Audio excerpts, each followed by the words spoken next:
La seu de l'Agrupació del Comerç i la Indústria de Santa Coloma ha sigut el lloc de la presentació de la primera Open Night que es celebra aquest dissabte 29 de novembre a partir de les 5:30 de la tarda i fins a les 12:30 de la nit. Tindrem música en viu, tindrem certes interaccions entre uns carrers i uns altres, tindrem sobretot treballar el recorregut comercial amb animacions que aniran d'una punta a una altra per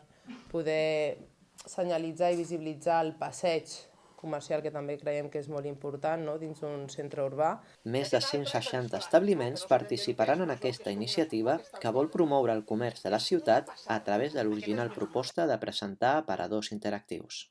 Visibilitzar, com us deia abans, el comerç, una experiència de compra tant pels grans com pels petits